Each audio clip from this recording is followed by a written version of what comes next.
My name is Senator Ireti Heebah Kingibe. I am the sole senator representing the Federal Capital Territory, and I'm in the 10th Senate.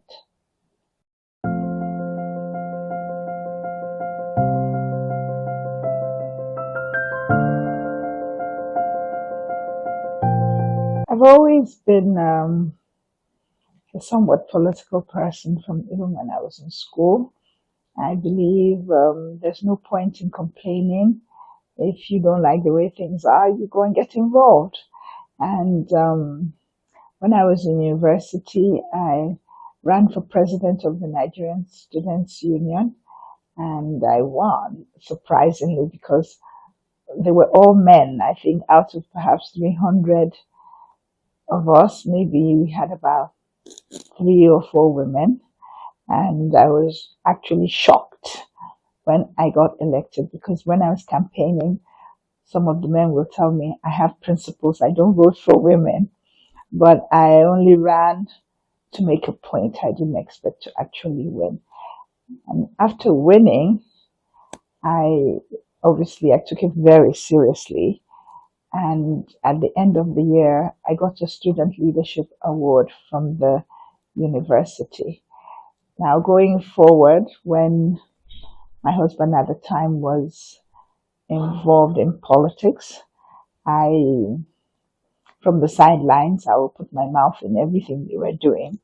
I would print posters. I would decide, no, this picture doesn't represent you well. It is not quintessential you. The other one worked better. So many things. I was always involved. And then going forward, I started complaining a lot about the state of the country. I joined APP that later mutated. I think he joined up with UNPP or something like that, and they became ANPP. Then one day, a friend of mine who was a senator at the time called me.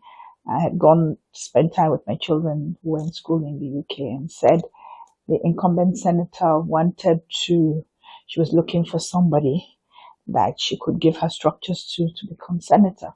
And I said, no, I don't know how to do this. So he goes, madam, you were right, you complain. Now, why should they use government money to buy us telephones? Why should you always telling us how you think it should be? But it's easy to criticize, it's not easy to do. So that sort of pinched me a little. I didn't like the fact that he thought I was just out there only to criticize.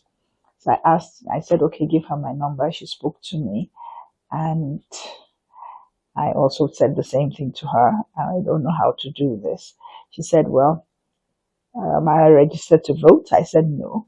So she told me to come back and register to vote, which I did. And then I went back to her. And from then on, she guided me, she mentored me, she showed me the ropes. I didn't even know my ward, to show you how naive I was politically. I had lived here since 1988 on and off, but I didn't know anything about the politics of the place.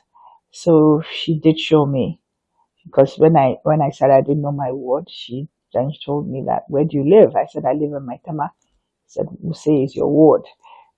She gave me a list of the ward executives. I went to meet each one of them individually. I talked to everybody. And she somehow was convinced, maybe from my first interaction with her, that if I just go and talk to everybody, that we could get the ticket. And we did. And I must say, I got that ticket without spending a kobo. I did not spend any money at all.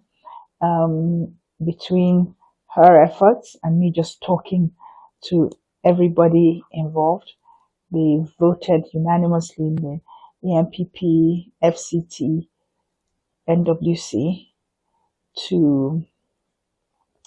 that they were, well, they're not called an NWC when it's a state, but in the Central Working Committee, they now decided that they would give me the ticket. And they did. I ran, but I ran a campaign of sincerity.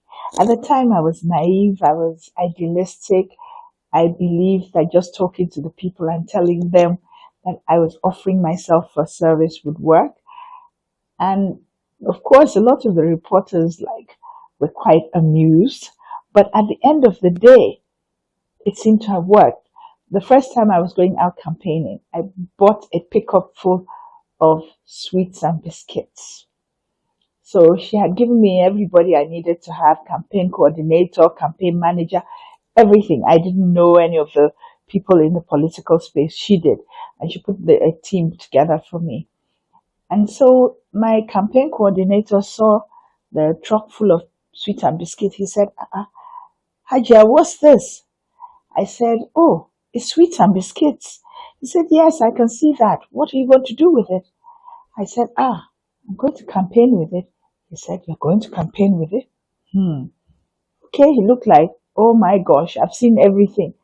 So we now would go out campaigning.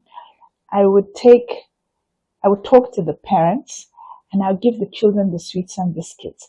I wanted them to understand that just because I didn't have money did not make me a mean person. I could afford sweets and biscuits. So it was a great hit.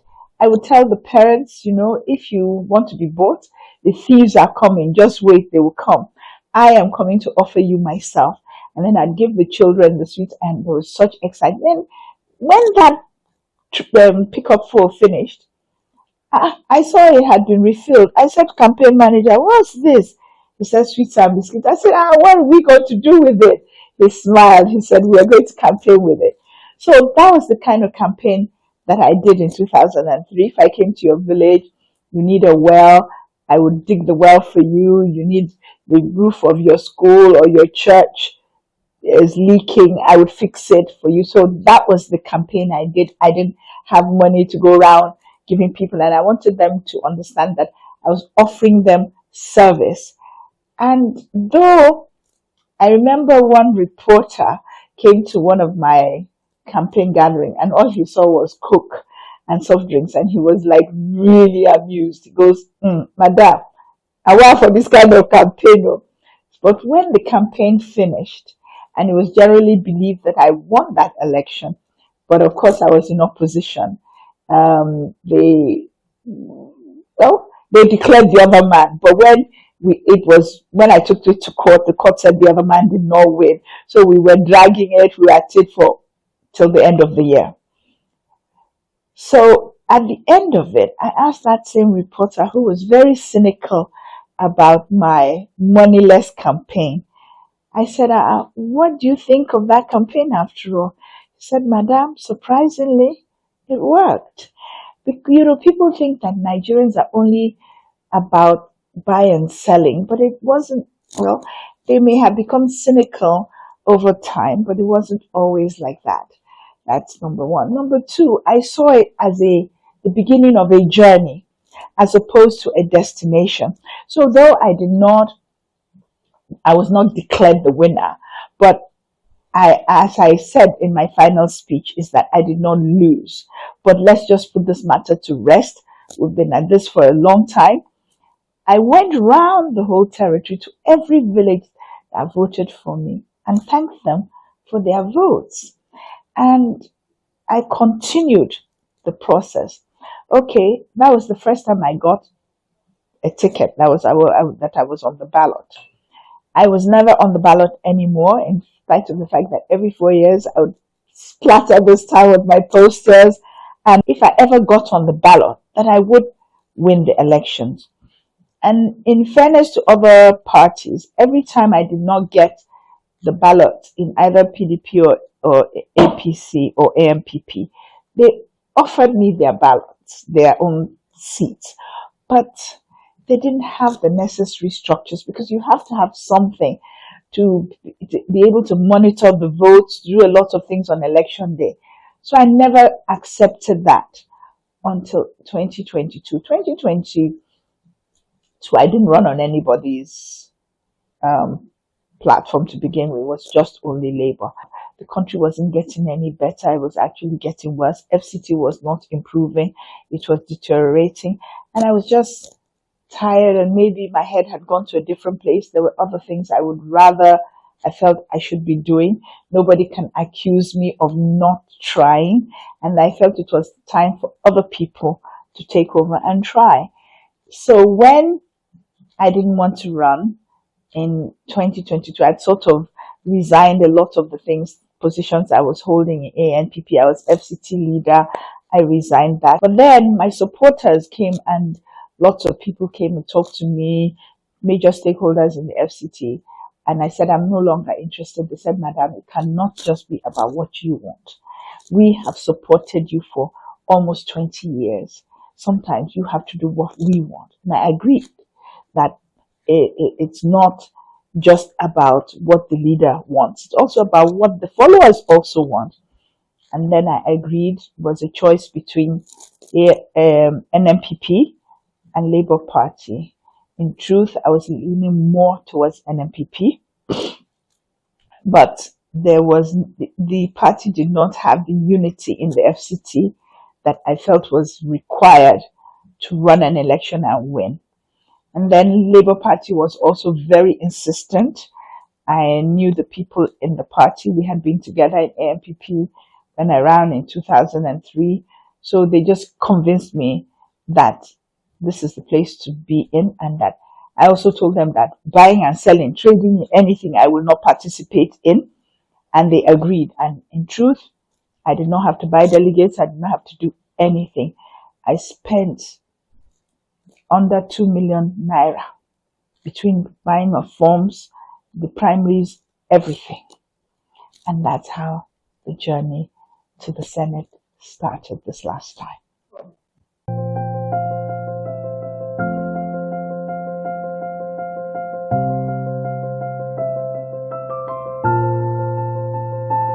When I was running in 2003, they declared the other man the winner. When I knew he did not win, I went to court. And during the court process, there was a time when the lawyer for my opponent, he cross-examined me for 3 days. Remembering that this was my first experience in a court. I'd never been to court in Nigeria or anywhere else before. So I think on the second or third day, when I was leaving the courtroom, this old man, you know the kind of man I'm talking about, very traditional looking Islamic scholar type of man with a long white beard and looking very serious, was calling me as I was leaving. Haja, Haja, Haja. So I stopped, very defensive, because I felt the only reason somebody like him will be calling me is if he wants to complain or scold me for something. So I stopped, the whole entourage, everybody stopped. So I said to him in Hausa, Malam, what's the problem? He now said to me in Hausa also that your face is pretty or beautiful, same difference. We all know, we can see. I'm thinking, so what is he talking about? What is his point? But what we did not know is that your brain is also beautiful. And I'm still standing there. We're all standing and looking at him. He said to me, from today, I will send my daughters to school. I want them to be like you. I used to think educating women is a complete waste of time and resources. But after listening to you in this court for 3 days, all my daughters will go to school. I came to tell you that. I was so touched that I said back to him, I said, Malam, you know what? Even if I never became a senator, just this achievement of convincing you that women are worth educating, it's been worth my while. I don't have to be a senator because you alone has made this journey to this point worthwhile. And we all turned around. That's all he wanted to tell me. And I left. And I always regretted not taking his number or his contact to keep track whether he actually did send his daughters to school. And believe it or not, I consider it to be one of my greater achievements. Of course, there have been other ones of to convince women to join politics. I'm hoping that as a senator, that I can get really, really landmark bills passed. Maybe the mayoral bill, certain housekeeping bills, things that would enhance the lives of the residents of the Federal Capital Territory. Those are some of the things I plan to do. But that little story I told you has always made me feel that that election was not wasted.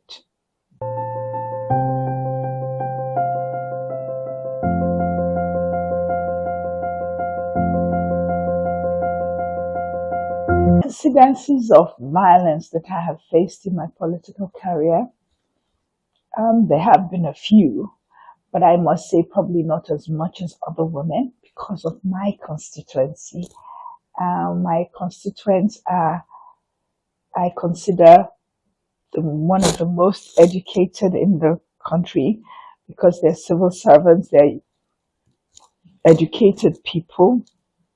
At least 75% or more of my constituents are really educated. So they're not the shootout type of people. But I've still experienced violence.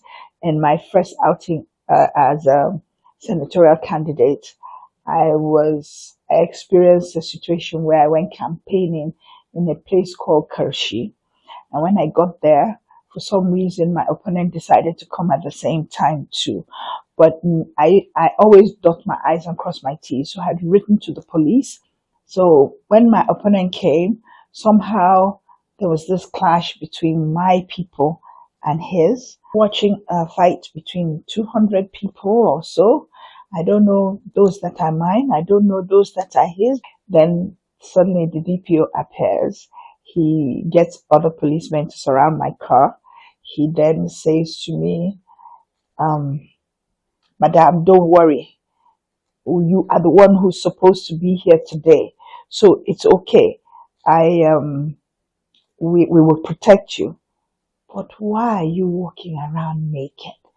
So I looked at me. I was dressed. So I said to him, naked? He said, yes, unprotected, no security. I said, oh, I didn't know I needed any. So he said, no, madam, how are you going to get from here back into town? In those days, between here and Kershi was just bush. So I asked them to escort me, and they did. They escorted me all the way into town. And when we got in, of course, my supporters asked me, are we still going to continue with the campaign? I said, yes, of course. The whole idea was to intimidate us, and we're not going to be intimidated, so we'll continue. There have also been times when, I don't know what the issue was in my ANPP party office. Then they took the light. It was pitch black. All I could hear was glass breaking, tables shattering, wood breaking, total mayhem. After about 30 minutes or 20 minutes of the mayhem, somebody came, a few people came, said, hold my hand, and they led me out of the place because it was so dark you can't even see your finger. So the next day when I was fussing and complaining, how dare you people behave like that? I was sitting there and you were fighting and destroying everything, blah, blah, blah. One man said to me, madam, you think it's an accident that nothing touched you? So there have been, but at the end of the day, when your people like you, they try to protect you a little bit from the violence. Even in this last election, there was a lot of violence. My opponent mobilized thugs to go to the collation centers, to go to, that's the word collation centers, to go to even the local government collation center in Buare. If it wasn't for the fact that my opponent was a man, he was on top of everything, and the police was also on top of things, I'm not sure what would have happened, because they would have ended up destroying a lot of the ballot papers. So there would have been no record of the election. So violence is a part of politics, at least in this environment. But I must say that the violence that is experienced in the Federal Capital Territory is really, really minimal compared to other places.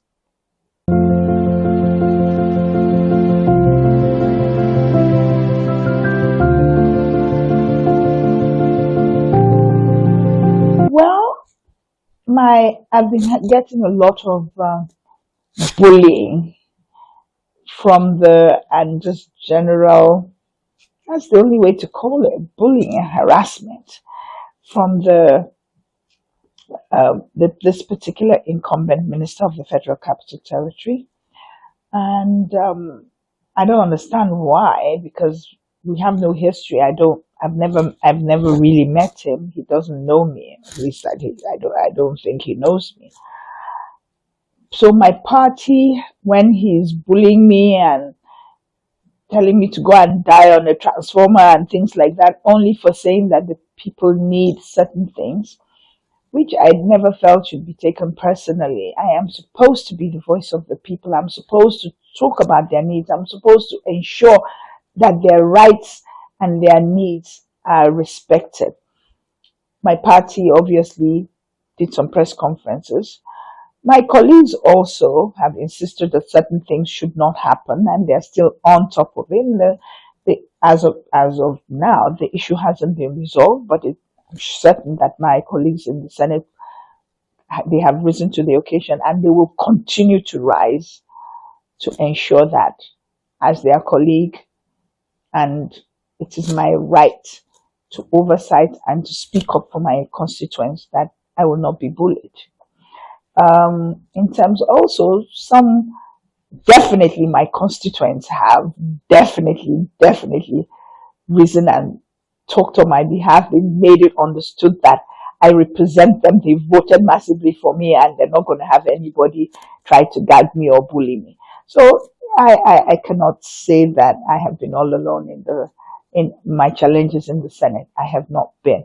I do wish, though, that some women organizations also took up the fact that don't just see me as a senator, but first and foremost as a woman, and also spoke up for me, but not as much as, or rather not as much or as many of them as I think should have.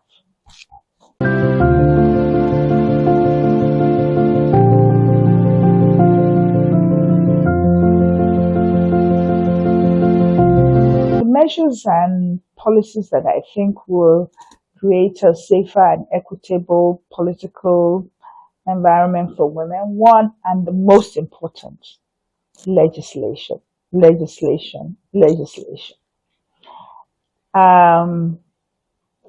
I think that the gender parity bill, which is to give 35%, making it a law that 35% of appointees must be female.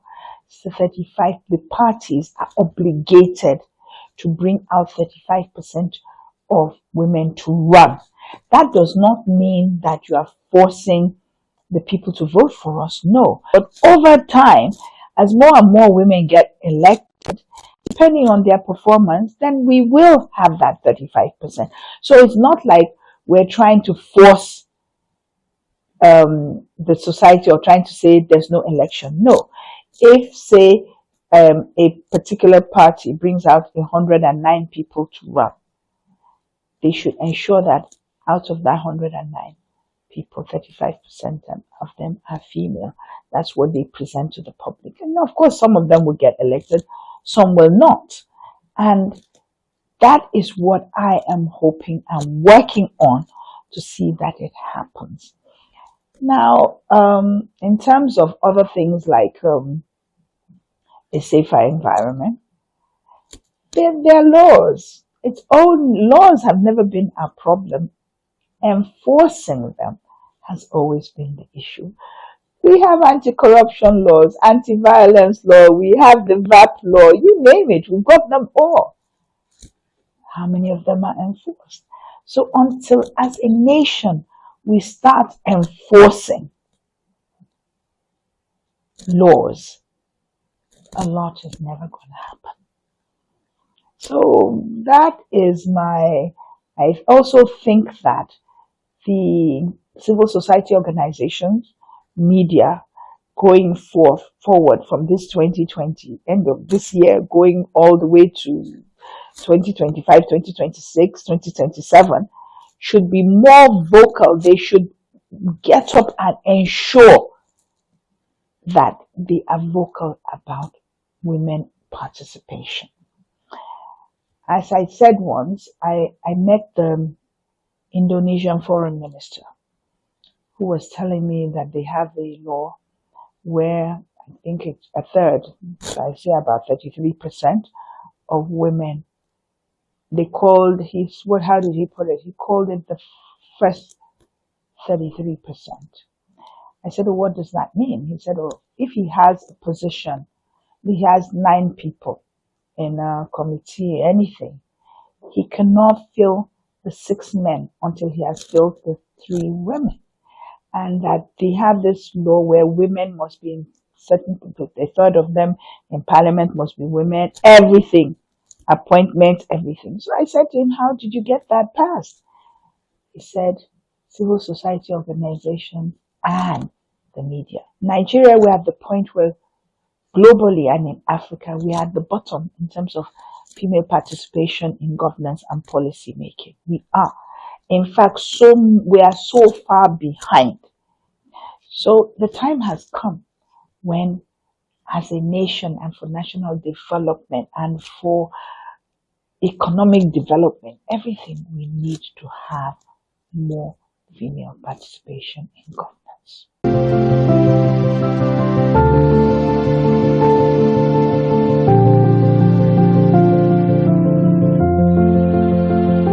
First of all, I have to commend Women Trust Fund. They have been doing their bit to support women in politics.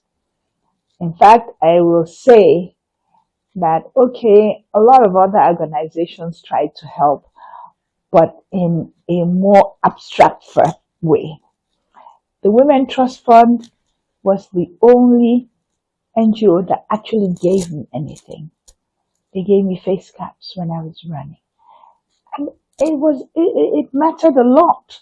Women were to actually win elections. They need posters. They need campaign materials. They need so many non-abstract things. So a lot of the support that we get from women organizations, a lot of it is pretty abstract. They talk, they do lectures, they do conferences, but that never translates into getting Miss A, Madam B, Ajia C elected. I understand that Women Trust Fund and a lot of these are non-partisan and they're really non-political. But at the end of the day, my vision is also non-partisan. It's just as long as the candidate is female, which is all that matters. I think until women can constitute themselves into a lobby bloc with people whose votes you fear when election time comes. So more and more and more women need to take their votes into a gender space. Let me give you an example. COVID has shown us that it is possible to talk to 1 million people or more remotely. So I am proposing that, say you are running against these 2 men for elections, even just a councillor of my ward, Wuse ward, I want to be able to arrange so that on maybe there are 4 or 5 of you on our phones on a particular day, anybody, but specifically women, can listen to us all speak. We can communicate to them that on election day, go and vote for the woman. And when there are no women, 3, 4 men, he's not gender friendly, but he is. So take all your votes to him. That will start forcing the men to look at the fact that now they think supporting us is a favor that they are doing to us. Soon they will see that no, it is not. They are becoming a huge lobby block, and it's that lobby block we need to be. That is my vision.